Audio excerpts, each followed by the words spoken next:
સુરતમાં બનેલી પથ્થરમારાની ઘટનાનો મામલો. સુરતમાં બનેલી પથ્થરમારાની ઘટના અંગે રાજ્ય સરકારે રિપોર્ટ માંગ્યો. સુરત પોલીસ અને પાલિકા તંત્ર પાસે રિપોર્ટ માંગવામાં આવ્યો.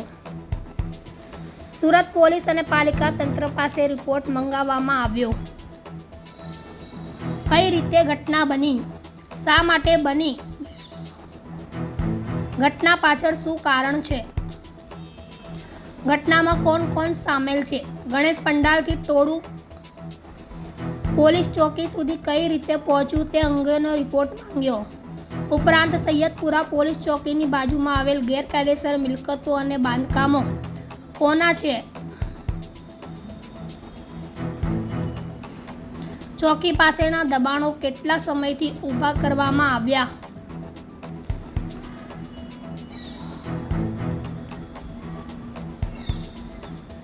તે તમામ બાબતોનો રિપોર્ટ રાજ્ય સરકાર દ્વારા મંગાવવામાં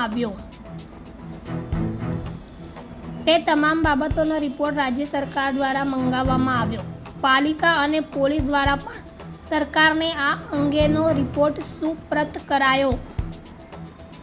સુરતમાં બનેલી પથ્થરમારાની ઘટનાનો મામલો.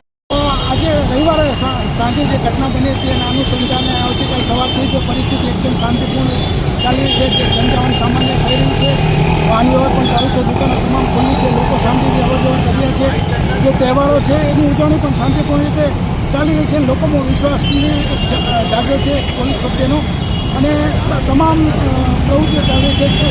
6 ટીમો બનાવી છે, ઇન્વેસ્ટિગેશન પણ ચાલુ છે, હ્યુમન ઇન્ટેલિજન્સ કામે લગાડેલી છે અને જે લોકો આમાં ઉશ્કેરણી કરતા હતા એની પણ પ્રવૃત્તિઓની માહિતી લેવામાં આવી રહી છે અને બંદોબસ્ત પણ ચાલુ છે. ડીસીપી કક્ષાના અધિકારી અને અબોવ કક્ષાના અધિકારીનું સુપરવિઝન છે અને 100 થી 150 પોલીસ જવાનો અને અધિકારીઓ અહીંયા બંદોબસ્તના સ્થળે હાજર છે. અલગ અલગ પોઈન્ટોમાં બંદોબસ્તની ગણતરી છે અને 3 બૂથો બનાવવામાં આવેલા છે અને પીસીઆરના પેટ્રોલિંગ પણ બૂથ પર ચાલુ છે. સમગ્ર જનજીવન સામાન્ય થાય ધીરે ધીરે અને લોકોમાં ભયનો માહોલ ન રહે એના માટેની પ્રવૃત્તિ જે કંઈ કરવાની થતી હોય તમામ સુરત પોલીસ અત્યારે કરી રહી છે. ફૂડ પેટ્રોલિંગ કેટલા વિસ્તારોની અંદર કરાઈ રહ્યું છે? સૈયદપુરા જે ચોકી છે એની આજુબાજુના જે સેન્સિટિવ વિસ્તારો છે તમામમાં ફૂડ પેટ્રોલિંગ અને એરિયા ડોમિનેશન સતત ચાલુ રાખવામાં આવે છે.